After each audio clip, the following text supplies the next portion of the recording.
ইয়ামান দেশের একজন রাজা ছিলেন, যিনি ইয়ামানি রাজা জাদুকরের মাধ্যমে জাদুবিদ্যা দিয়া তিনি মাঝে মধ্যে রাজকার্যের বিভিন্ন কাজ আঞ্জাম দিতেন।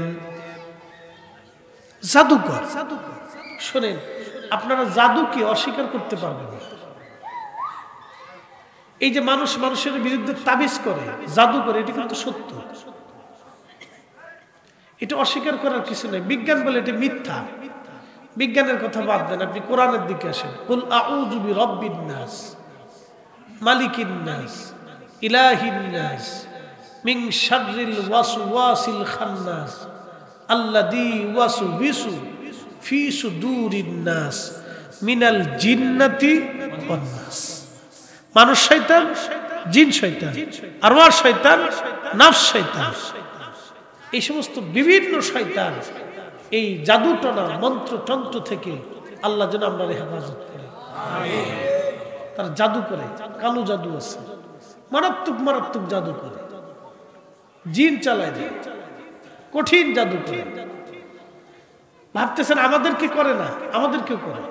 আমাদের কণ্ঠ নষ্ট করে দেওয়ার জন্য বহুজন জাদু করছে আমাকে এই পর্যন্ত, ইনশাল্লাহ পারে না। বলে হুজুর আপনি তাবিজ দেন না, আমার শরীরে একটা তাবিজও নাই, আমি তাবিজে বিশ্বাসী না, আমি আমার পীরের তাওয়াজ্জু ইত্তেহাদিতে আল্লাহর রহমতে বিশ্বাসী। আমার হাতে মাত্র একটা আংটি দেখবেন, বেশি আংটি দেখবেন না। বলে আংটিতে বিশ্বাসী, আমি তাতেও বিশ্বাসী না। বলে কারণ কি? কারণটা হচ্ছে এই আংটিটা একজন আমাকে গিফট করছে। হুজুর আংটিটা আমি আপনাকে দিছি, আমি 26,000 বার দুরূদ শরীফ পড়ি আংটিটা আপনাকে দিছি। তাই আমি বললাম যে আংটিটা নিলাম কিন্তু দুরুদের বরকতের জন্য নিলাম, আংটিতে কিছু নাই। কি কথা কর না কেন? এই পাথরে কিছু নাই। আমি নিলাম, তাহলে আপনি দিছেন যেহেতু, তাহলে দুরূদ শরীফ পড়ে দিছেন, আমি দুরুদের বরকতের জন্য নিলাম, নতুবা আমি এটা হাতে দিতাম না। যেইভাবে দিছে ওইভাবে হাতে দিয়ে রাখছে। ঘড়িটা এটা সময় দেখার জন্য, এই আমার বাবের লেগে দিই না যে সুন্দর দেখা যাবে এই সেই, এটার জন্য না, সময়টা দেখা লাগে, না হলে ওয়াজের একটা ডিস্টার্ব আসে, বারবার মোবাইল টিপা, এটা মনে থাকে না। এই জন্য সময়ের জন্য ঘড়িটা হাতে দিচ্ছি। চশমাটা চোখে কম দেখি, অনেকে ভাববে হুজুর মানে ভাব দেওয়ার লেগে চশমা দিছে, না, এটা চোখে কম দেখি, তাই একটু চশমাটা দিলে ডাক্তার বলছে আপনার চোখে অসুবিধা হবে না, রাত্রিবেলা আলো টালো এসে পড়ে, অনেক সমস্যা, এই জন্য আপনার চশমা দিচ্ছি। তো মনোযোগ দিয়ে, জাদু টোনা এটা সত্য, অস্বীকার করার কোনো সুযোগ নেই। আল্লাহ রসুলকে জাদু করা হয়েছিল চুলের ভিতরে 11টা গিট দিয়ে কুয়ার একবারে নিম্ন দেশে ফেলানোর পরে আল্লাহ সূরা নাস নাযিল করলেন, কুল আউযু বিরাব্বিন নাস মালিকিন নাস ইলাহিন নাস মিন শাররিল ওয়াসওয়াসিল খান্নাস আল্লাযী ওয়াসওয়িসু ফি সুদুরিন নাস মিনাল জিন্নাতি ওয়ান নাস। আমাদেরকেও জাদু করে, কিন্তু আমাদের সাথে পারে না। কেন পারে না জানেন? আমরা সবসময় আল্লাহ জিকিরে ফিকিরে মাহফিলে সময় কাটাই, নামাজে রোজাতে সময় কাটাই, বিধায় আল্লাহ পাকের তাওয়াজ্জুর ভিতরে থাকি, যার কারণে ওরা হাজার চেষ্টা করলে ওই জাদু আমাদের শরীরে লাগে না। একসাথে বলবেন না মারহাবা? আপনিও করবেন, আপনারও লাগবে না। প্রিয় উপস্থিতি,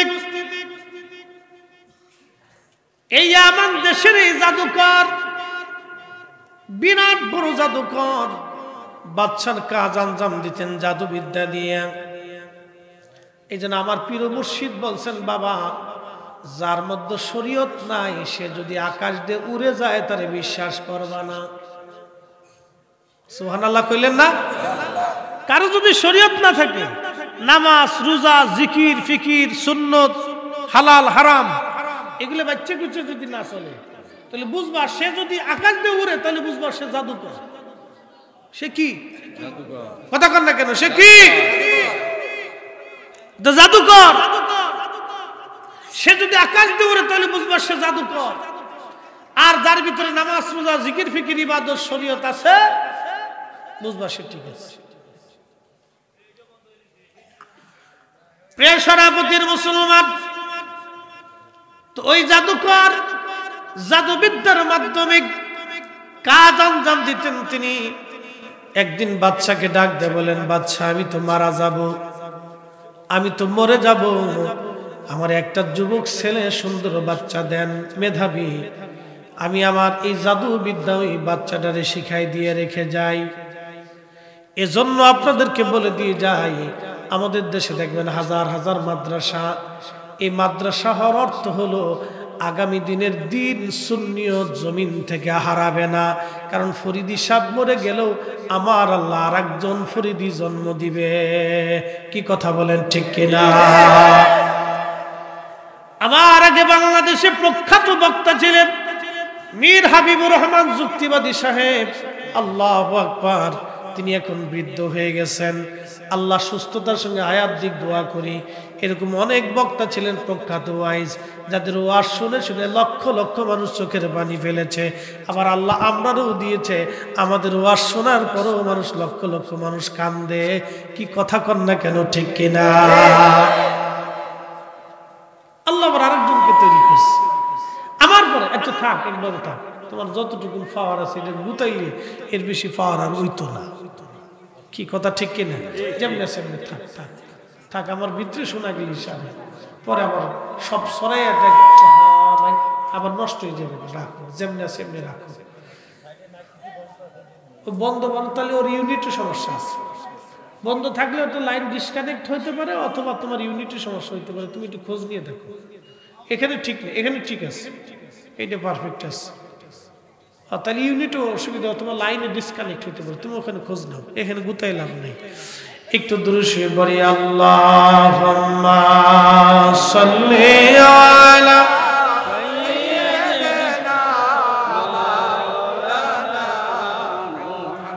একটু চা লাগাই সাইয়্যিদিনা চা চা বন্ধু আমার, সারা প্রতিবাসী ওই বাদশা যখন বললেন ঠিক আছে আপনাকে একটা মেধাবী বালক দিব, যে আপনাকে জাদুবিদ্যা তার কাছে রেখে যাবেন। এই জন্য আমাদের সন্তানদেরকে কালেমা শিখাইতে হবে। শোনেন, আপনাদের কাছে বলে দিয়ে যাই, সন্তান জন্ম নেওয়ার পরে তার একটা সুন্দর নাম রাখতে হয়। আর যদি সামর্থ্য থাকে 6 দিনের দিন তার জন্য আকিকা দিতে হয় এবং সুন্দর তার নাম রাখতে হয়, ইসলামী সুন্দর একটা নাম। জন্টু পন্টু মন্টু কন্টু পন্টু এই সমস্ত নাম টাম দিবেন না, সুন্দর একটা ইসলামিক নাম দিবেন, যেই নাম সাহাবীদের নাম, ওলিদের নাম, বুজুর্গদের নাম, উনাদের নামে নাম দিবেন। কারণ উনাদের নামের গুণেও আল্লাহ সন্তানকে কবুল করে নিবে। নামের ভিতরে বরকত আছে। কিয়ামতের ময়দানে ডাক দেবে খাদিজা। খাদিজা ডাক দেওয়ার সঙ্গে সঙ্গে লক্ষ লক্ষ খাদিজা হাত বাড়াবে। আব্বা কথা কয় না বাবা, ঠাকুরা ছোট মানুষ তো বুঝে না। লক্ষ লক্ষ খাদিজা আল্লাহর দরবারে হাত বাড়াবে। আল্লাহ ডাক দেবে খাদিজা, আমি শুধু আমার রাসূলের বিবি হযরতে খাদিজাকে ডাক দিয়েছিলাম, তোমরা সব খাদিজা হাত বাড়াইছো, আমার খাদিজার উসিলায় যাও তোমাদেরকে মাফ করে দিলাম। আল্লাহ নামের কারণেও কিয়ামতের ময়দানে হয়তো মাফ করে দেবে। খুবই মনোযোগ দিন। এই জন্য ইসলামিক সুন্দর একটা নাম লিখতে হয়, সন্তানের নামটা ভালো মতো দিতে হয়। এরপরে সর্বপ্রথম বাচ্চাটি একটু লেখাপড়া শিখলে, কথাবার্তা শিখলে, সর্বপ্রথম তাকে আগে আপনি কি করবেন, ওই বাচ্চাটাকে আপনি তারপরে কোরআন শরীফ শিখাইবেন বিশুদ্ধ মতো কোরআন শরীফ শিক্ষা দিবেন তাকে। বাচ্চাটাকে কোরআন শিক্ষা দিবেন আপনি। কোরআনের সঙ্গে সঙ্গে তাকে দুনিয়াবি কিছু মাসলা মাসাইল, ইসলামিক মৌলিক শিক্ষাটা, আকীদাগত শিক্ষাটা এবং আদব লেহাজ, সুন্দর চরিত্র, সুন্দর ব্যবহার, কিভাবে চলতে হবে, কার সঙ্গে কোন ব্যবহার করতে হবে, এগুলি শিক্ষা দিতে হবে। বাজান শুধু মাদ্রাসার দিকে তাকায় থাকলে হবে না, নিজেরাও নিজেদের বাচ্চাদেরকে শিখাইতে হবে। কথা বলেন ঠিক কিনা? পরিবারের শিক্ষা থেকে একটা বাচ্চা বড় হলে শিক্ষা গ্রহণ করে মনে রাখবেন, পরিবারের শিক্ষা যদি সুন্দর না হয় তাহলে বাচ্চা সুন্দর হবে না। আপনি বাচ্চাকে পরিবার থেকে শিখাইতে, ছোট্ট কাল থেকে শিখাইতে। আমাদের হাজার হাজার যুবক আগামীর প্রজন্ম নষ্টমীর দিকে চলে যাইতেছে। কথা কন না কেন, ঠিক কিনা? দেখবেন শত শত যুবক রাস্তা দিয়ে হাঁটে, মুরব্বীরা সালাম দেয় না। কথা কন না কেন, আছে না নাই? মুরব্বীদেরকে কি করে না, সালাম দেয় না। তার অর্থ হচ্ছে আমাদের আগামী প্রজন্ম অন্ধকারের দিকে। আজ থেকে 30 বছর 20 বছর আগের দিকে তাকান, রাস্তা দিয়ে মুরব্বীরা সালামের উত্তর দিয়ে সারতে পারতো না। গাড়িতে উঠলে নারীদের জন্য সিট বরাদ্দ রাখা লাগে নাই, পুরুষটা উঠে দাঁড়াইয়া নারীদেরকে সিট দিছে। আর পুরুষরা ইচ্ছা করলে পারলে বেডি উঠাই দিয়ে নিজেরা বসার চেষ্টা করে। নারীর সম্মান নারী নিজে রাখে নাই। অবস্থা কঠিন পর্যায়ে।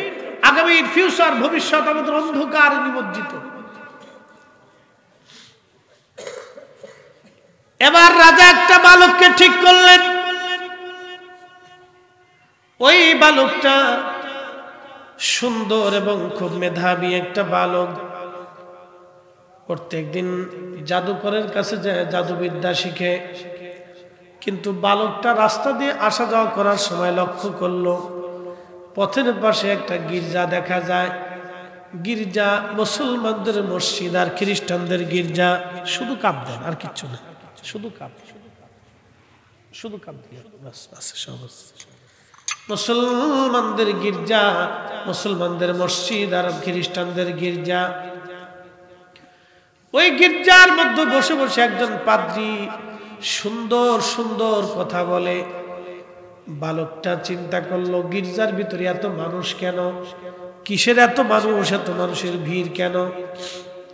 জাদুবিদ্যা শিখতে যাওয়ার সময় ওই ছেলেটা, ওই বালকটা ওই গির্জার ভিতরে যায় বসলো। বসার পরে ওই পাদ্রীর কথাগুলি শুনতে লাগলো। পাদ্রীর কথা শোনার পরে ওই ছেলেটার খুব অন্তর থেকে মজা লেগে গেল। তার অন্তরের মধ্যে স্বাদ লাগলো, হ্যাঁ আমি যে জাদুবিদ্যা শিখি এটা ভালো না, কিন্তু এই পাদ্রীর কথাগুলি অত্যন্ত যুক্তি সম্পন্ন এবং খুব ভালো কথা।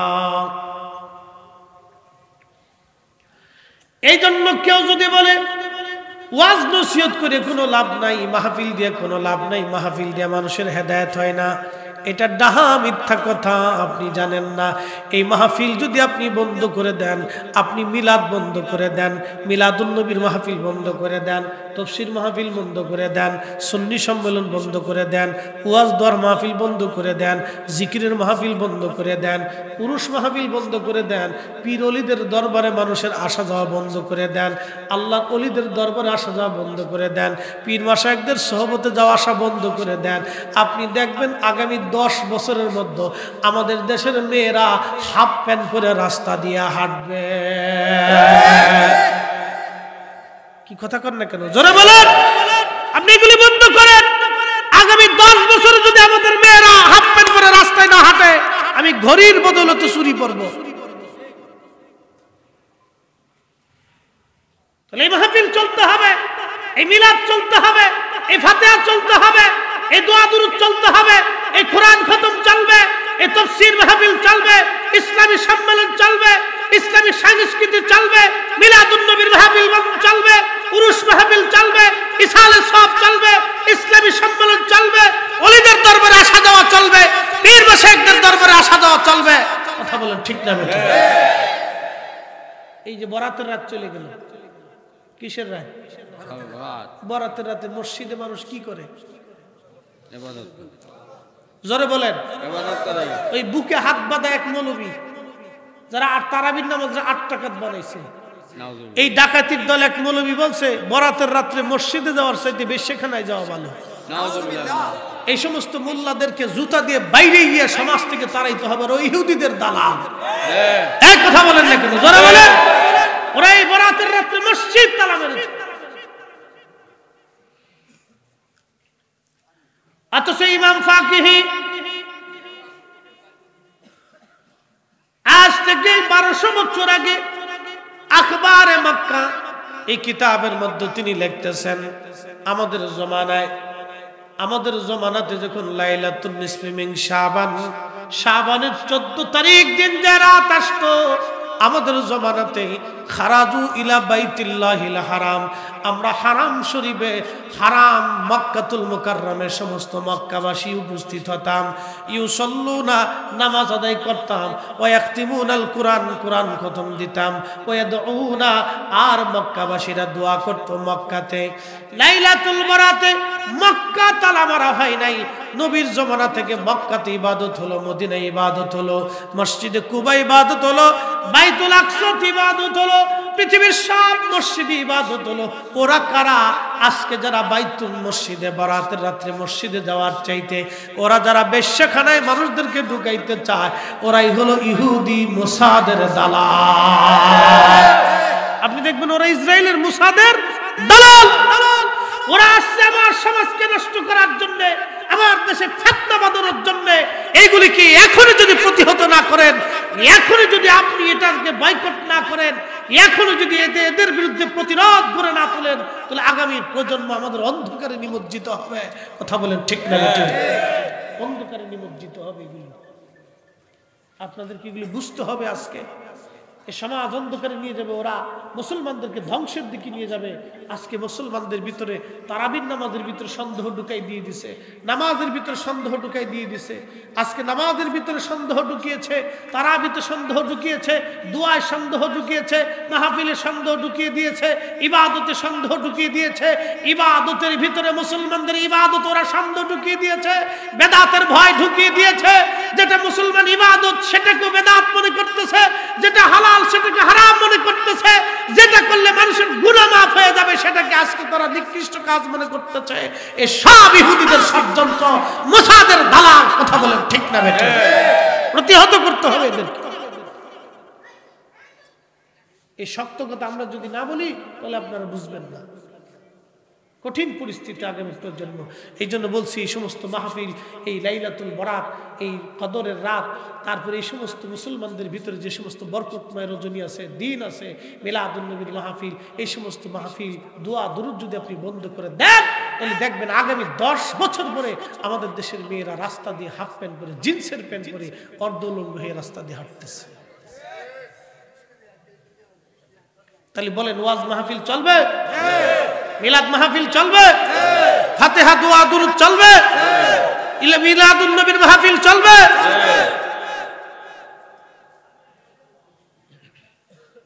এগুলি আমাদের দেশের ভিতর বিশৃঙ্খলা তৈরি করে দিচ্ছে।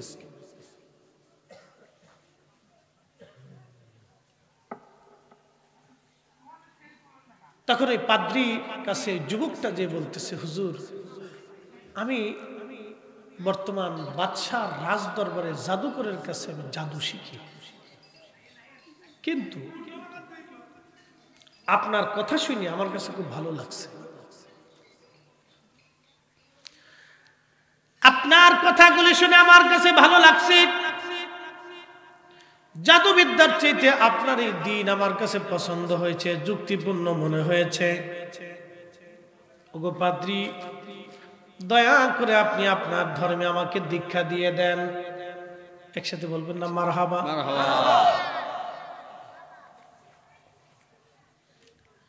আমাদের কোন ছেলের ভিতরে, কোন যুবকের মধ্যে কখন ইসলাম ঢুকবে আমরা কেউ বলতে পারবো না।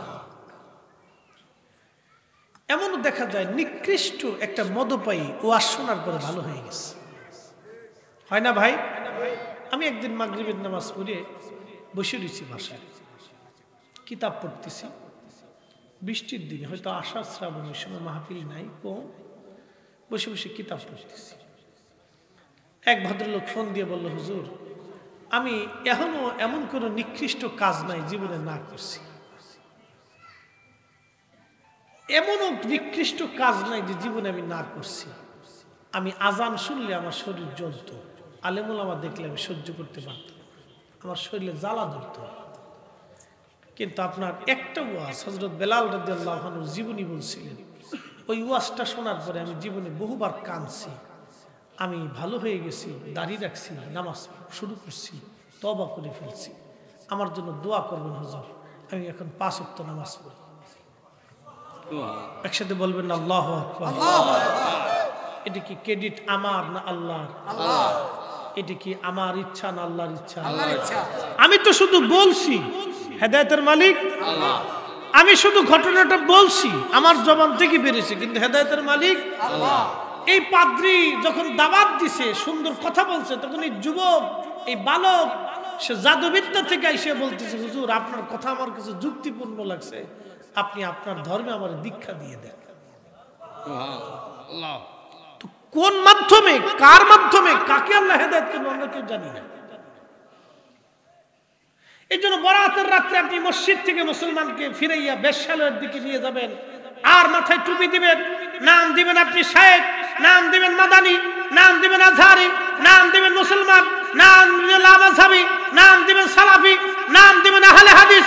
তার মানে বুঝা গেল আপনি আহলে হাদিসও না, লামাযহাবীও না, সালাফিও না, আপনি মুসলমানও না, আপনি ইহুদি খ্রিস্টানের দালাল, গুপ্তচর। কথা বলেন ঠিক কিনা? ওকে রিমান্ডে নিতে হবে, আর না হয় ওকে নিয়ে পাবনা পাগলা করে ভর্তি করতে হবে।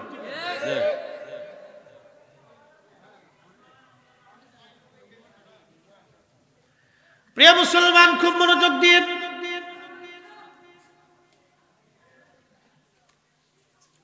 পাদ্রী বলতেছে, ঠিক আছে তোমাকে আমি আমার ধর্মে দীক্ষা দিলাম। কালেমা পড়াইলেন বালকটারে।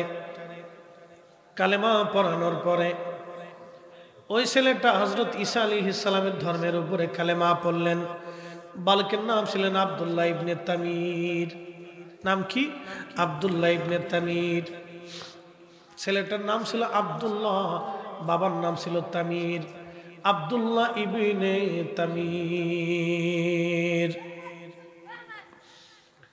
ছেলেটা এবার জাদুকরের কাছে যায়, জাদু শিখে এবং ধর্ম শিখে। একদিন ছেলেটা পাদ্রীকে বললেন, হুজুর আমি তো একটু বিপদগ্রস্ত হয়ে গেলাম, আমি আপনার কাছে আসলে ওখানে দেরি হয়, ওখানে থাকলে আপনার এখানে দেরি হয়। তখন পাদ্রী বললেন, বাবা বেটারে তুমি একটা কাজ করো, ওই জাদুকরের কাছে যাওয়ার সময় আমার কিছু সময় দিবা, এবং আমার ওই জাদুকর থেকে চলে যাওয়ার সময় আমার কিছু সময় দিয়ে যাবা। একদিন ওই ছেলেটা রাস্তা দিয়ে যাওয়ার সময় দেখলো বিরাট বড় একটা বাঘ রাস্তার মাঝখানে বসে রয়েছে। লোকেরা দৌড়াদৌড়ি করতেছে, ডরে ভয় পাচ্ছে। তখন ওই বালকটা একটা পাথর হাতে নিয়ে বলল, ও আল্লাহ, এই পাদ্রীর ধর্মটা যদি তোমার সত্য হয়, তুমি রব যদি সত্যই হয়ে থাকো, তাহলে এই পাথরটা মারার কারণে বাঘটা যদি মরে যায়, তাহলে আমি বুঝবো তোমার কালেমা সত্য। এই কথা বলিয়া ওই বালকটা একটা পাথর হাতে নিয়ে বাঘের মাথা বরাবর মারলো। বাঘের মাথায় মারার সঙ্গে সঙ্গে বাঘটা মরিয়া গেল। একবার জোরে বলেন মারহাবা। তখন এই বালকের আত্মবিশ্বাস আরো বেড়ে গেল। আত্মবিশ্বাস বেড়ে যাওয়ার পরে চিন্তা করলো, না এই ধর্মটাই সত্য, এটাই সঠিক। সে আরো পাদ্রীর দিকে ঝুঁকে পড়লো। একদিন পাদ্রীরে ডাক দে, বলে পাদ্রী গো, একটা আরেকটা সনদে ইমাম ইবনুল কাসির আল বেদায়ের মধ্যে লেখছেন, পাদ্রীকে ডাক দে, বলো পাদ্রী আপনি দয়া করে আমারে ইলমে বাতেন, ইসমে আজম আপনি আমারে শিখাই দেন।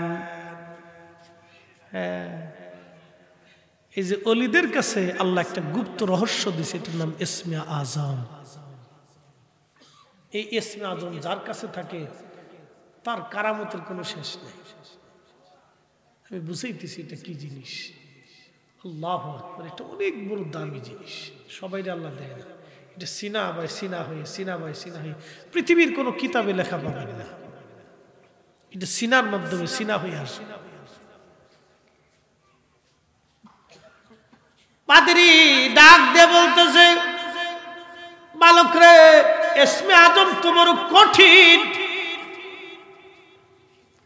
এই নিয়ামত তুমি কিভাবে সহ্য করবা? তোমার বয়স হয় নাই, এই নিয়ামত তুমি ধৈর্য ধরতে পারবা না, সহ্য করতে পারবা না। তখন ওই বালকটা ডাক দিয়ে বলতেছে, হুজুর না, আপনি আমার ইসমে আজম শিখাই দেন, আমি পারবো। বলে, না রে বেটা, তুমি পারবা না, এটা ইসমে আজম বড় শক্ত জিনিস, বড় শক্ত নিয়ামত, এটা ধৈর্য ধরতে পারবা না। বলে, না হুজুর শিখাই দেন। পাদ্রী ডাক দে, বলে, না বাবা, তোমার শিখানো যাবে না। আব্বু তোমরা দুইজন একটু দুই জায়গায় একটু সরে সরে বসো তো বাবা, হ্যাঁ একটু ফাঁকা ফাঁকা বসো। হ্যাঁ ঠিক আছে। কাছে বইলে খুব গল্প, পেটের ভিতরে কত গল্প আছে আল্লাহ। আমরাও এই দিন গেছে আর কি, গল্পের শেষ ছিল না। দুনিয়ার ইতিহাস আমি নাম দিছি বিবিসি নিউজ, ব্যাটারি ছাড়া চলতেই থাকে, এই গল্পের কোনো শেষ নেই। যাই হোক, তারপরে তো বাচ্চার সামনে এসে বসছে, আলহামদুলিল্লাহ বলেন না, ওরা তারপরেও কি সামনে বসছে, এটা আমাদের জন্য ভালো দিক। খুব মনোযোগ দিয়ে হাজারাতে আল্লাহর হাবিব ডাক দিয়ে বলতেছেন, উম্মতেরা রে, এবারে ছেলেটাকে হুজুর পাদ্রী ইসমে আজম শিখাইতে চাইলেন না, কিন্তু যুবকটা অত্যন্ত বিচক্ষণ ছিলেন। ওই বালকটা চিন্তা করলো, না আমাকে ইসমে আজম শিখতেই হবে। তাওরাতে, জবুরে, ইনজিল শরীফে আল্লাহর যতগুলি গুণাবলী নাম ছিল সব জোগাড় করছে। এই সমস্ত নামগুলি জোগাড় করিয়ে একটা তীরের আগার মধ্যে প্রত্যেকটা নাম লেখছে, হাজার হাজার তীরের আগার মধ্যে, মাথার মধ্যে ছেলেটা আল্লাহ পাকের নাম লিখলেন। নামগুলি লিখিয়া আগুন জ্বালাইয়া ওই আগুনের মধ্যে তীরগুলি নিক্ষেপ করতে লাগলেন। সব তীর আগুনের মধ্যে চলে গেল, কিন্তু ইসমে আজম খচিত নামটা আগুন থেকে বারবার আগুন থেকে ফিরে চলে আসতে লাগলো। একবার জোরে বলা যাবে কি সুবহানাল্লাহ। ইসমে আজমটা, এই বরকতওয়ালা নামটা বারবার আগুন থেকে ফিরে চলে আসতে লাগলো। ইমাম ইবনে কাসির লিখলেন, হুজুর গাউসে বাকুতিনার কিতাবের মধ্যে লিখেছেন, এই নামটা ফিরে আসার পরে ছেলেটার নামটা নিয়ে পাদ্রীর কাছে এসে বলেন, হুজুর আমি ইসমে আজম পাইছি। পাদ্রী ডাক দিয়ে বলেন, বেটারে তুমি কি করে পাইলা? বলে, হুজুর প্রত্যেকটা নাম আমি তীরের ফলার মধ্যে লিখে আগুনে নিক্ষেপ করেছিলাম, সব নাম চলে গেল আগুনের মধ্যে, সব তীর পড়ে গেল, কিন্তু ইসমে আজম খচিত নামটা সেটা আগুনের ফলা থেকে, আগুন থেকে বারবার চলে আসলো, ফেরত আসলো। আমি তখনই বুঝছি এটা ইসমে আজম। পাদ্রী ডাক দিয়ে বলেন, বেটারে তুমি ইসমে আজম পাইছো, কিন্তু এটার যে একটা শক্তি আছে, এই শক্তি ধরে রাখার মতো সক্ষমতা তোমার নাই। আমার মন বলে তুমি বিপদগ্রস্ত হয়ে যাবা, যদি কখনো বিপদের মধ্যে পড়ে যাও সাবধান, তুমি আমার নাম কিন্তু বলবা না। ওই ছেলেটা যখন ইসমে আজম পেয়ে গেল, ইসমে আজম পেয়ে যাওয়ার পরে আল্লাহু আকবার, আল্লাহর পক্ষ থেকে তার উপর আল্লাহর মদদ গেল, মুস্তাজাবাতুদ দাওয়া, অর্থাৎ সে যা বলতো আল্লাহ তাই কবুল করত। এই ক্ষেত্রে বুখারীর মধ্যে আসছে, ইনসালানি লাউতিয়ান্নাহু, এই সমস্ত ওলিরা আল্লাহর কাছে যা চায় আমার আল্লাহ তাই দিয়ে দেয়, আমার আল্লাহ তাদেরকে ফেরত পাঠায় না। একবার জোরে বলা যাবে কি মারহাবা।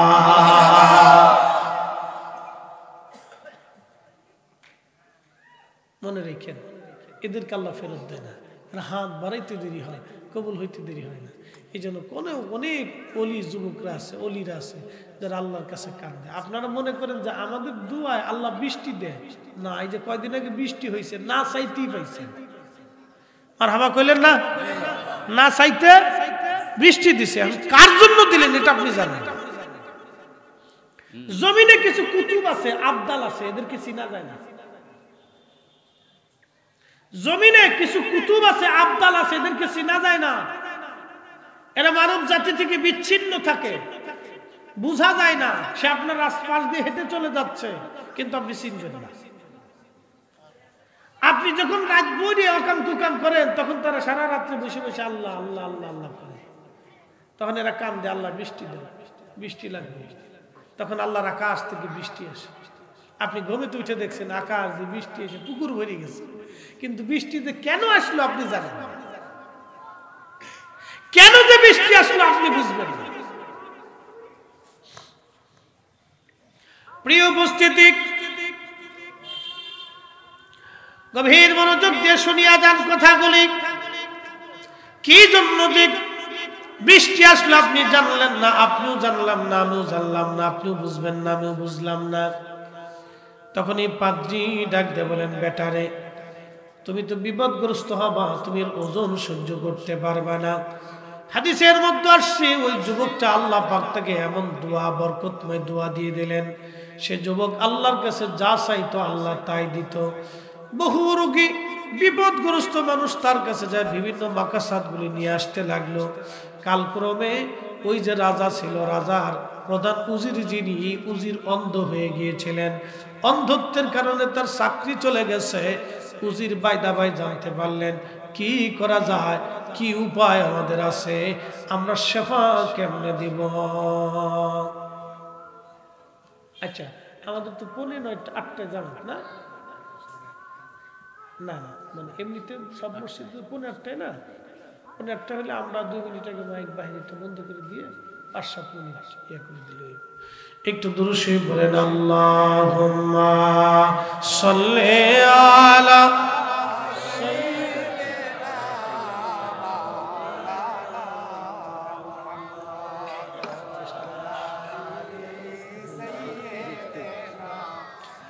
মাওলানা।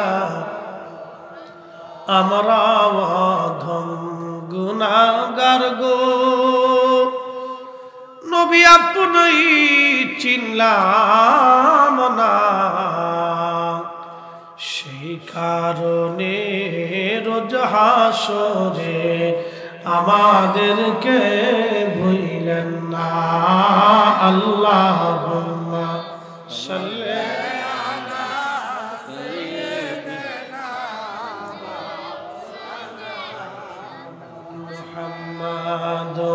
আলা আলি সাইয়্যিদিনা।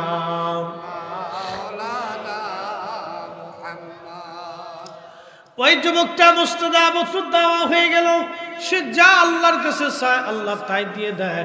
ওই যে উজির অন্ধ হয়ে গেছে, এই অন্ধ হয়ে যাওয়ার পরে উজির বেটা জানতে পারছে অমুক একটা যুবক আছে, তার নাম আব্দুল্লাহ ইবনে তামির, তার কাছে গেলে তার চোখ ভালো হবে। এই কথা শুনে উজির অন্ধ হয়ে আব্দুল্লাহ ইবনে তামিরের কাছে এসে বসলো। জিজ্ঞেস করে বলল, বালক রে, আমি শুনছি তুমি অন্ধকে চোখকে বলে ভালো করে দিতে পারো।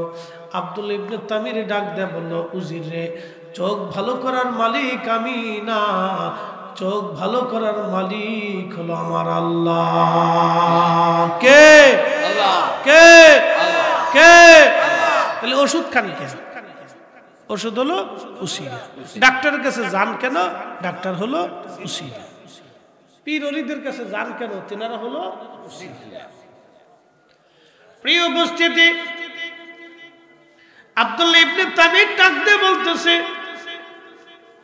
আসহাবুল উখদুদের বালক ডাক দিয়ে বলতেছে, ও উজির, চোখ ভালো করার মালিক আমি না, চোখ ভালো করার মালিক আমার আল্লাহ।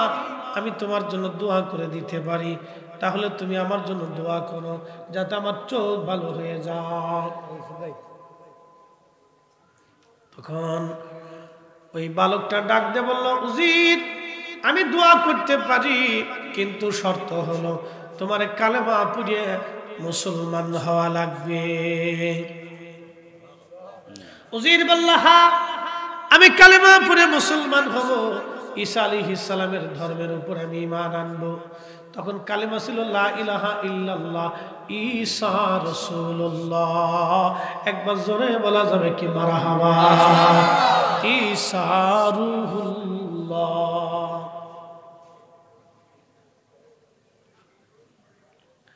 উজির কালেমা পড়ে মুসলমান হয়ে গেলেন।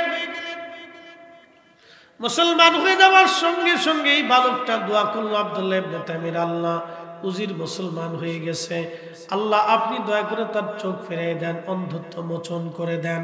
আল্লাহ নবী বললেন, ওই বালকটা যখন হাত বাড়াইছে সঙ্গে সঙ্গে উজিরের চোখ ভালো হয়ে গেছে। আল্লাহু আকবার। তাহলে ইসমে আজমের পাওয়ার আছে না নাই? ওলিদের কারামত আছে না নাই? তাহলে আগের যুগের ওলিদের যদি এই কারামত হয়, তাহলে বর্তমান যুগের ওলিদের তাহলে আরো 70 গুণ পাওয়ার বেশি। এই কথা কর না কেন? হুজুর গাউসে পাকের আরো 70 গুণ পাওয়ার বেশি, মুজাদ্দিদ আল ফেসানের আরো 70 গুণ পাওয়ার বেশি। তেলের গাড়ি তেলে চলে,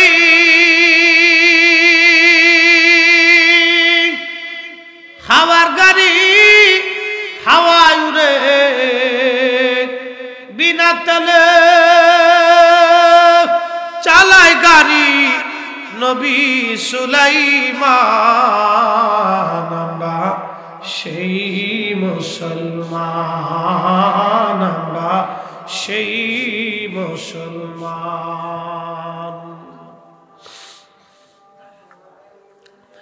বন্ধুগণ আমার, খুবই মনোযোগ দিয়ে শুনিয়া যান। আচ্ছা, 7:30 আজান, তো আমরা একটু আজানের জবাবটা দিয়ে শেষ করে আবার করব। একটু স্টপ থাকবেন, একটু বসে থাকবেন।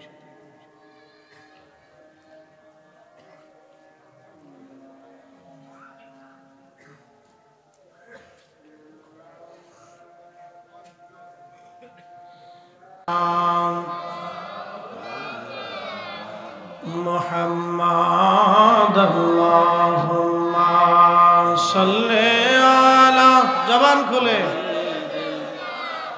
মাওলানা মুহাম্মাদ আলা আলি সাইয়্যিদিনা।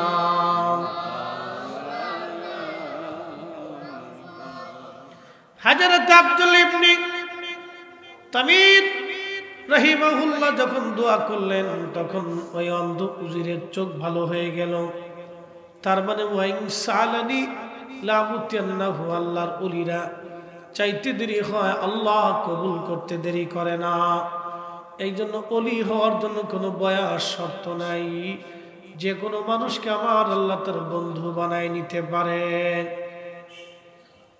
এবার উজিরের চোখ যখন ভালো হয়ে গেল, উজির রাজ দরবারে চলে গেলেন। রাজাকে বললেন, রাজা তুমি আমার চাকরি ফিরিয়ে দাও। রাজা বলল, এরে উজির, তোমার চোখ কেমনে ভালো হলো? বলে, আমার আল্লাহ আমার চোখ ভালো করে দিয়েছে। একবার জোরে বলা যাবে কি সুবহানাল্লাহ? রাজা ডেকে বলতেছে, উজির আমি ছাড়া তোমার আবার আল্লাহকে? বলে, না, তোমারও স্রষ্টা আমারও স্রষ্টা, তামাম মুলকের মালিক যিনি তিনি আমার আল্লাহ। এই আল্লাহ ছাড়া আর কোনো মালিক সৃষ্টিতে নাই। রাজা ডাক দিয়ে বলতেছে, উজির রে, এই বিদ্যা তুমি কার কাছ থেকে শিখছো? তুমি কি আমাকে প্রভু মানো না, খোদা মানো না? উজির ডাক দিয়ে বললেন, না রে বাদশা, তোমারে খোদা মানি না, আমার খোদা আমার মালিক আমার আল্লাহ আমার চোখ ভালো করে দিয়েছে, আমি তাকেই মানি। বলে, উজির এই বিদ্যা কোথা থেকে শিখছিস? বলে, আমি শিখছি আব্দুল ইবনে তামির নামক এই বালকের কাছ থেকে। বলতেছে, বালকের বাড়ি কোন জায়গা? বলে, অমুক জায়গার ঠিকানা। যাকে তুমি জাদু বিদ্যা শিখাইতে পাঠাইছিলা, তখন বাচ্চা মনে করছে সে তো ভালোই জাদু শিখছে। ওই বালকরে ডাক দিলেন রাজ দরবারে। আব্দুল ইবনে তামির উপস্থিত হলেন। রাজা জিজ্ঞেস করলেন, বালকরে, সুন্দর জাদু তুমি শিখছো, আমার উজিরের চোখ তো তুমি ভালোই ভালো করে দিয়েছ, জাদুবিদ্যায় তুমি পারদর্শী হইছ। বালক ডাক দেখে, বাচ্চারে, আমি চোখ ভালো করি নাই, চোখ ভালো করেছে আমার আল্লাহ। আমার আল্লাহ যিনি এক মালিক, আল্লাহ ছাড়া আর কোনো শরীক নাই। কুল হুয়াল্লাহু আহাদ আল্লাহুস সামাদ লাম ইয়ালিদ ওয়া লাম ইউলাদ ওয়া লাম ইয়াকুল লাহু কুফুয়ান আহাদ। নাস্তিকরা বলে, যে আল্লাহ দেখি না সে আল্লাহ মানি না। দেখেন নাস্তিকদের কথা, যে আল্লাহ দেখি না সে আল্লাহ মানি না। নাস্তিকরে জিজ্ঞেস করবেন, নাস্তিক তুমি তোমার নিজেকে দেখছো নি? বলে, আমি যদি আমাকে না দেখলাম তাহলে আমার চেহারা, স্বাস্থ্য, এই সৌন্দর্য কে দেখলো? আসলে বডির মানুষ কি অরিজিনাল না ভিতরের মানুষটা অরিজিনাল? বডিটা পরে থাকবে, ভিতরের অরিজিনাল ফরিদিকে যখন আল্লাহ নিয়ে যাবে, এই কায়াটা পরে থাকবে, হাত থাকবে কিন্তু ক্ষমতা হবে না, চোখ থাকবে কিন্তু আলো থাকবে না, জবান থাকবে ভাষা থাকবে না, পা থাকবে চলার সক্ষমতা থাকবে না। ভিতরের মালিক ভিতরের জনকে যখন নিয়ে চলে যাবে, আল্লাহ বলছেন, ইয়া আইয়াতুহান নাফসুল মুতমাইন্না লাতুরজিই ইলা রাব্বিকি রাদিয়াতাম মারদিয়া। হে নফসে মুতমাইন্না, প্রশান্ত আত্মা, তুমি আমি আল্লাহকে খুশি করছো, রাজি করছো, সন্তুষ্ট করছো, তুমি আমি আল্লাহর সন্তুষ্টির দিকে ফিরে চলে আসো। আল্লাহ আত্মাটাকে ডাক দিবেন, আত্মা আত্মা আত্মা। আলা ওয়াহিয়াল কাল, সেটা কাল। এই কালটা সূরা হাজের আয়াতের মধ্যে, সেটা বক্ষের ভিতরে থাকে। আবার কিছু পাগল আছে, তারা কবে না মাথায় থাকে। কাল কিন্তু মাথায় থাকে না, কাল থাকে বুকে। ওপেন হার্ট সার্জারি কি মাথায় হয় না বুকে হয়? হ্যাঁ, তাহলে কাল থাকে কোন জায়গায়? জোরে বলেন না, কোন জায়গায় থাকে? এই আত্মা থাকে কোন জায়গায়? বুকে। নবীজির সিনা সাক হয়েছে কোন জায়গায়? মাথায় না বুকে? তা নবীজির সিনা সাক হয়েছে বুকে, তাহলে আত্মা থাকে, কাল থাকে বুকে। কিছু পাগল আছে কিন্তু মাথায় থাকে, তার মানে হেতার মাথায় সমস্যা আছে, পাগলা গারদে ফাটানোর দরকার। দেশে যে কত পাগল হয়েছে আল্লাহ জানে। প্রিয় উপস্থিতি, কাল থাকে বুকে। খুবই মনোযোগ দিবেন। আল্লাহু আকবার। আমার নবীজি রাসূল করিম সাল্লাল্লাহু আলাইহি ওয়াসাল্লাম বলছেন, তোমার দেহের মধ্যে একটা গোশতের টুকরা আছে, এটা সুস্থ হলে পুরা বডি সুস্থ, এটা অসুস্থ হলে পুরা বডিটা অসুস্থ। আলা ওয়াহিয়াল কাল, সেটা তোমার অন্তঃকরণ, তোমার হার্ট, তোমার হৃদয়। খুব মনোযোগ দিবেন, কথাগুলি শুনবেন। বন্ধু আমার, আমার রব আমার আল্লাহ বলতেছেন, হে নফসে মুতমাইন্না, তুমি আমার সন্তুষ্টির দিকে চলে আসো। আমার আল্লাহ তাকে নিয়ে চলে যান। বডিটা পড়ে থাকে, এই বডিটা একটা বাহ্যিক রূপ মাত্র, কিন্তু আসল ফরিদ হিসাবকে আল্লাহ নিয়ে চলে যাবে। যিনি নিয়ে গেলেন তিনি আজরাইল আলাইহিস সালাম, যার কাছে নিয়ে গেলেন তিনি আমার আল্লাহ, যাকে নিয়ে গেলেন তিনি ফরিদি। ফরিদি সাহেবকে নিয়ে যাওয়া হলো, কিন্তু দেখা গেল না কোন দিক দিয়ে চলে গেল। যে নিয়ে গেল তারও দেখা গেল না, যার কাছে নিয়ে গেল তাকেও দেখা গেল না। যেই কালে নিয়ে যাবে সেই কালও আমরা দেখি নাই, কিন্তু চলে গেছে, এটা বাস্তব। যিনি নিয়ে গেলেন তিনিও বাস্তব, যার কাছে নিয়ে গেলেন তিনিও বাস্তব, যেই জগতে নিয়ে গেছে সেই জগতও বাস্তব।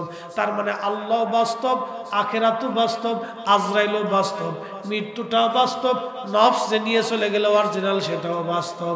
কি কথা কন না কেন? ঠিক না? তার মানে নাস্তিকরা মিথ্যাবাদী। কথা কন, তাহলে মুসলমান ঠিক। যাকে দিয়েছেন তিনিও ঠিক, সত্য, মৃত্যু সত্য। কোটি কোটি মানুষ আল্লাহ নিয়ে চলে গেছে। কি কথা কন, ঠিক কি না? যে কোটি কোটি মানুষ নিয়ে গেল, কে নিল? আজরাইল নিছে, তাহলে আজরাইলও ঠিক। যাকে নিছে সেও সঠিক, যে নিছে আল্লাহ তিনিও সঠিক, যে জগতে নিছে পরকাল সেটাও সঠিক। এই জন্য আল্লাহর কোরআন বলল, কুল ইন্নাল মাউতাল্লাযী তাফিরুনা মিনহু ফাইন্নাহু মুলাকীকুম। হুজুর আপনি বলে দেন, আপনি বলুন ও নবীজি, মৃত্যু থেকে আমার বান্দারা পালানোর চেষ্টা করে, কিন্তু বলে দেন ফাইন্নাহু মুলাকীকুম, মরণ তার সঙ্গে মোলাকাত করবে, মরণ তার সঙ্গে মোলাকাত করবে, মৃত্যু তার সঙ্গে মোলাকাত করবে। 1450 বছর আগে আল্লাহ বলেন মরণ মোলাকাত করবে, আজ পর্যন্ত কেউ মোলাকাত বিহীন নাই। সব মানুষের সঙ্গে আল্লাহ মোলাকাত করেছেন, এখন আমাদের সঙ্গে মালাকুল মউত মোলাকাত করবে। এখন আমাদের সামনে পালা এসে গেছে, পালানোর কোনো রাস্তা নাই। ও সরাপতির মুসলমান, পালানোর কোনো রাস্তা নাই। একদিন মাটি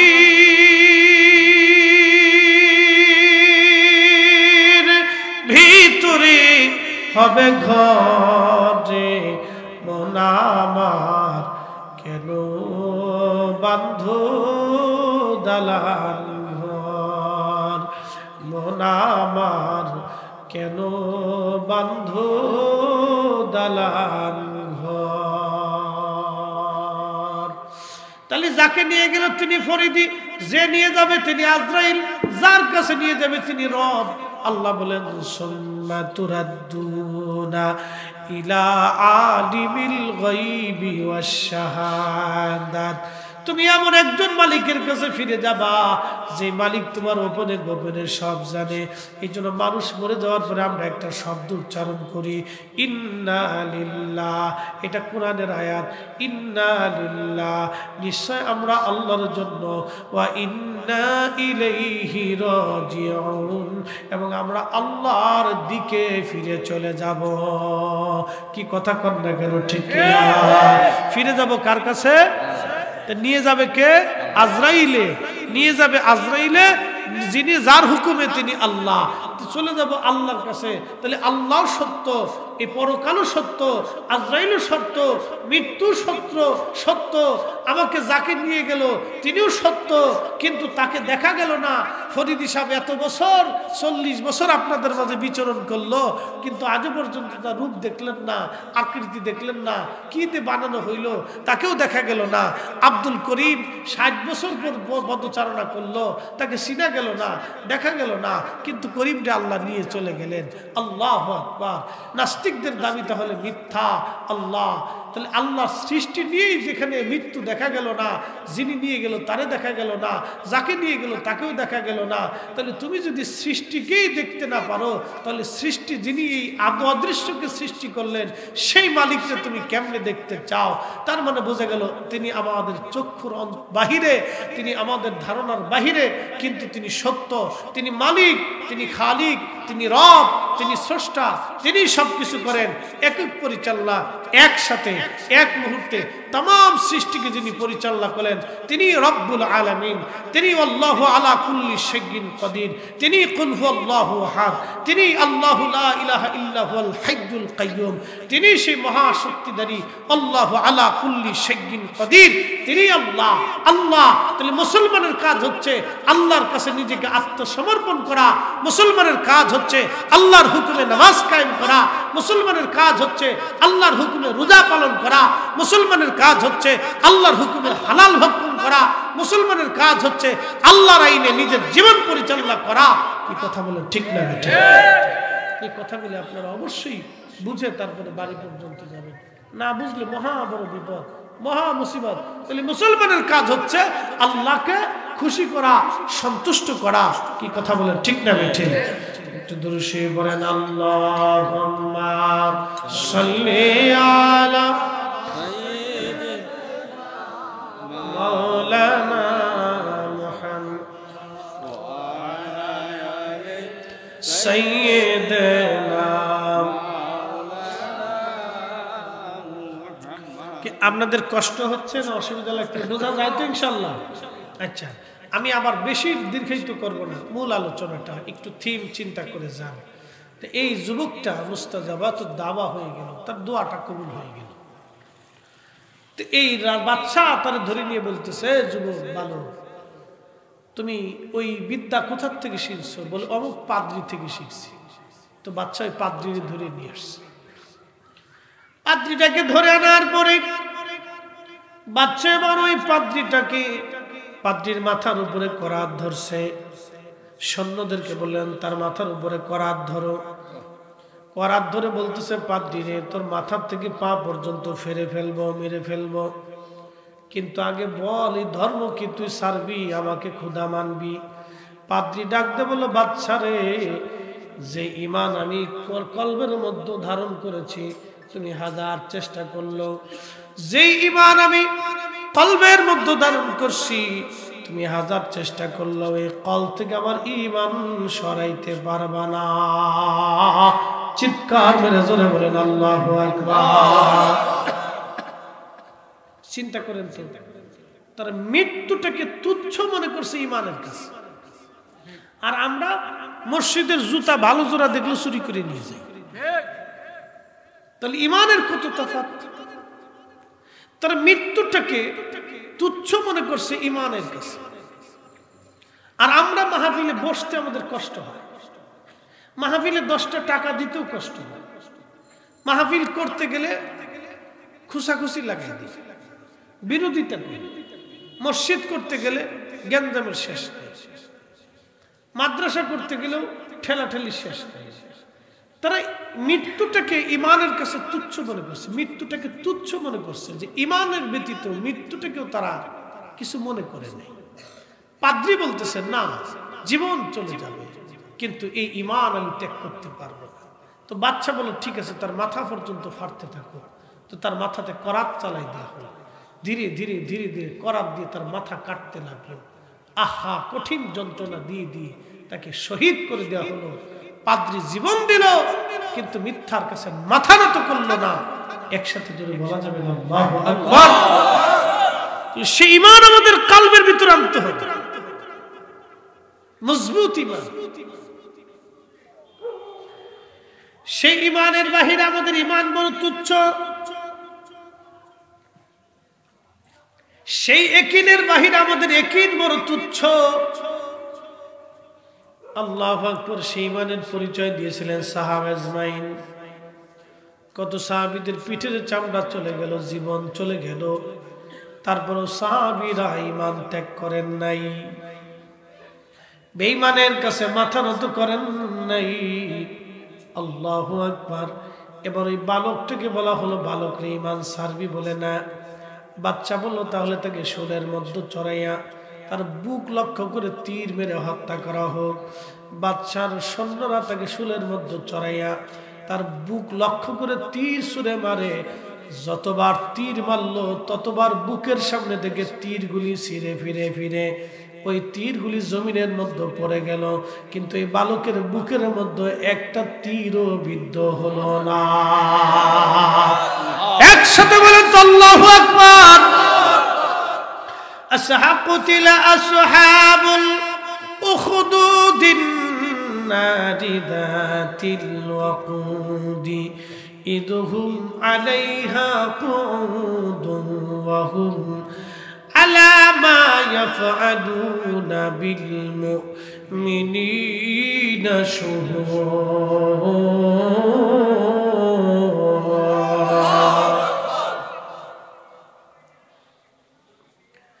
আল্লাহু আকবার। বাচ্চা ডাক দিয়ে বলল, সে তো এইভাবে মরবে না, থেকে পাহাড়ে নিয়ে যাও, পাহাড়ের উপর থেকে তারে ফেলে দাও। মস্ত বড় পাহাড়ের উপরে নিয়ে যাওয়া হলো। ইয়ামান দেশের সবচেয়ে বড় পাহাড়। পাহাড়ের উপরে নিয়ে যাওয়ার পরে যখন পাহাড়ের উপর থেকে নিয়ে গেল সৈন্যরা, আমার মালিক ভূমিকম্প দিয়া ওই কাফের সৈন্যদেরকে ধ্বংস করে দিলেন। কিন্তু এই যুবকটা হেঁটে হেঁটে রাজ দরবারে আবার আসছে। বাচ্চা জিজ্ঞেস করলো, আরে বালক তুমি কি করে ফিরে আসছো? বালক ডাক দিয়ে বলেন, আমার মালিক আমার রব আমারে বাঁচাইছে। বলেন বাঁচানোর মালিককে। হায়াত যত সময় পর্যন্ত আছে আপনার তত সময় কোনো মৃত্যু নাই, কিন্তু হায়াত শেষ হয়ে গেলে এক সেকেন্ডও থাকার আর অধিকার নাই। ও তোর পিছে পিছে ঘুরছে শ্রাবণ, কোন দিন জানি তোর হয় সমন জারি। দেখ না মন ঝাঁক মারি দুনিয়াদারি।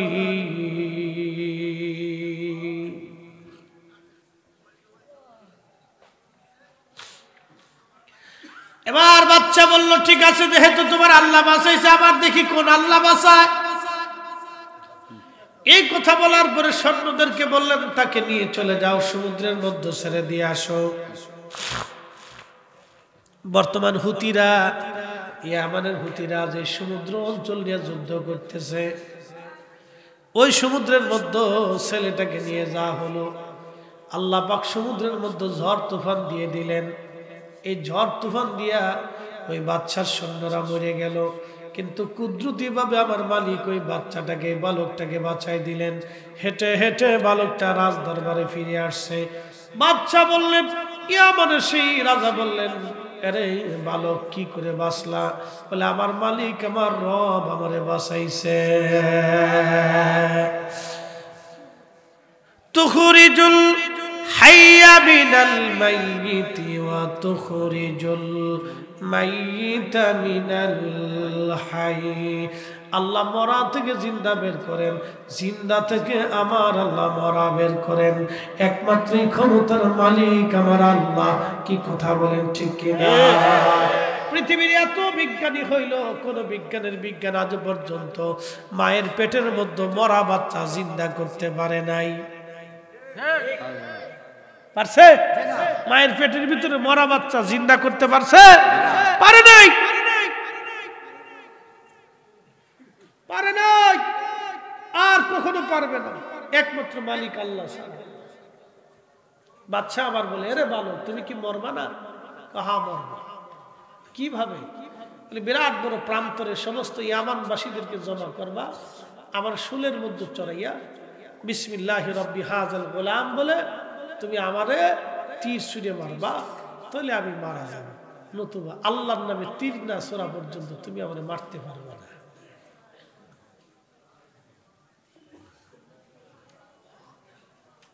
বাচ্চা বলে, ঠিক আছে, আমি তাই করতেছি। সারা ইয়ামানে সমস্ত মানুষ একটা প্রান্তরে জমা করছে, লক্ষ লক্ষ মানুষ। এরকম শুলের মধ্যে সরাইয়া বাচ্চা নিজে ওই দোয়াটা পড়ে তীর ছুঁড়ে মারছে ছেলের বুক মাথা লক্ষ্য করে। মারার সাথে সাথে ছেলেটা শহীদ হয়ে গেল। কিন্তু ওই যে লক্ষ লক্ষ মানুষ দেখলো যে আল্লাহর নামে তীর ছুঁড়ে মারছে, তারপরে এই বালকটা মরল, তার আগে তারা মারতে পারলো না, তাহলে ওই আল্লাহ সত্য। একসাথে করলেন আল্লাহু আকবার। তখনই আমার দেশের হাজার হাজার লক্ষ লক্ষ মানুষ বলতেছে, না, আমরা এই বালকের রবের উপরে ঈমান আনলাম। আরেকটু জোরে, আরো জোরে। যেহেতু আল্লাহর নামে তীর ছুঁড়ে মারার কারণে বালক মারা গেল, তাহলে ওই আল্লাহ সত্য। ওই আল্লাহ কি সত্য? হাজার হাজার ইয়ামানবাসী সঙ্গে সঙ্গে কালেমা পড়ে মুসলমান হয়ে গেলেন। বাদশা এবার বললেন, হায় হায়,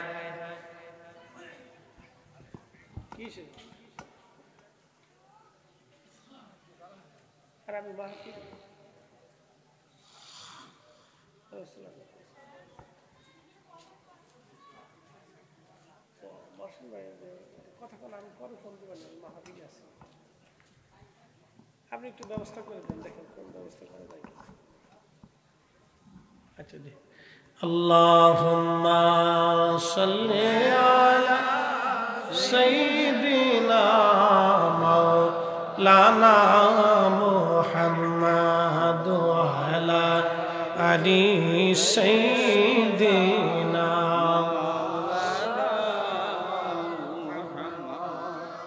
এবার হাজার হাজার লক্ষ লক্ষ মানুষ কালেমা পড়ে মুসলমান হয়ে গেল। বাচ্চা বলল, হায় হায়, মারতে চাইলাম একটা, কালেমা পড়লো হাজার হাজার। এই জন্য ওরা যতই নাস্তিকরা আমাদের দেশে চেষ্টা করুক, আমার দেশে অপসংস্কৃতি ঢুকানোর জন্য, মুসলমান এমন একটা জাত, মরে যাবে একটা, জন্ম দিবে হাজার হাজারটা। একটা ফরিদি মারা গেলে লক্ষ ফরিদির জন্ম হবে। কথা বলেন ঠিক না বেঠে?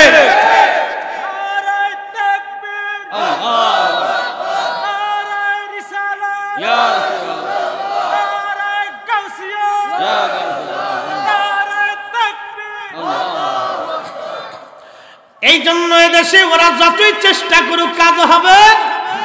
কথা বলেন, কাজ হবে না। তার বাস্তব প্রমাণ ফিলিস্তিনের হামাসের যোদ্ধাদেরকে যদি দেখেন, তাহলে আপনারা বুঝবেন ওরা মিথ্যার কাছে মাথা নত করার জাতি না। কি কথা বলেন ঠিক কিনা?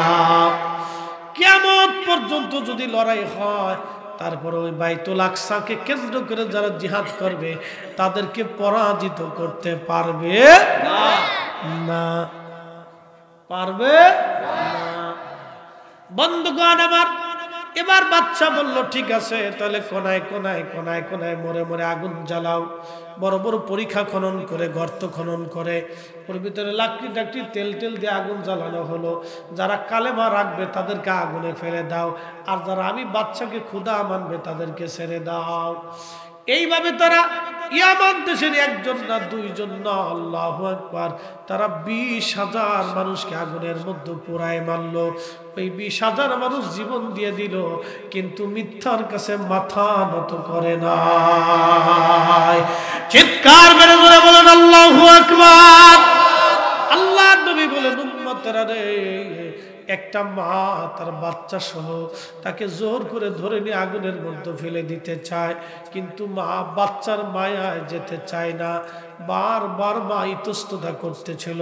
কাফের সৈন্যরা তাকে আগুনের দিকে টানে, আর ওই মহিলাটা নিজেকে আগুন থেকে ফেরানোর চেষ্টা করে বাচ্চা কোলে নিয়া। আল্লাহর নবী বলেন, ঠিক এমন সময় ওই বাচ্চার জবান খুলে গেল। বাচ্চার জবান খুলিয়া বাচ্চা ডাক দেখায়, মা রে, তুমি যেটা আগুনের কুণ্ডুলি দেখো, ও মা, তুমি যেটা আগুন দেখো রে মা, সেটা আগুন না, আমি সেটা দেখি আল্লাহর জান্নাতের বাগান। চিৎকার করে জোরে বলেন আল্লাহু আকবার। এ মা, তুমি যেটা আগুনের কুণ্ডলি দেখো, আগুন দেখো মা, পরীক্ষা দেখতেছো মা, আমি সেটা দেখি জান্নাতের বাগান রে মা। ছোট্ট শিশু বাচ্চার জবান খুলে যায়, কহে, মা রে, তুমি চিন্তা করিও না মা, ওই আগুনের মধ্যে ঝাঁপায় বড়, ওটাই জান্নাতের বাগান। সর্বশেষ এই মহিলাটা তখন বাচ্চা নিয়ে আগুনের মধ্যে ঝাঁপিয়ে পড়ে। এই 20,000 খেয়ে কালেমা পড়নেওয়ালারা সেই দিন ইমানি পরীক্ষা দিয়ে তারা শহীদ হয়ে গেল, কিন্তু মিথ্যার কাছে তারা মাথা নত করে নাই। মুসলমান সেই জাত নিজেরা শহীদ হতে জানে, কিন্তু মিথ্যার কাছে মাথা নত হতে জানে না। কি কথা বলেন, ঠিক কিনা? আর যারা যুগে যুগে পরীক্ষা দিয়ে দিয়ে মিথ্যার কাছে মাথা নত করে নাই, তারাই ছিল দামি, তারাই ছিল শ্রেষ্ঠ। আল্লাহ রাব্বুল আলামিন আমাদেরকে বুঝার তৌফিক দিক। আমরা জোরে আওয়াজ তুলে বলে আমিন।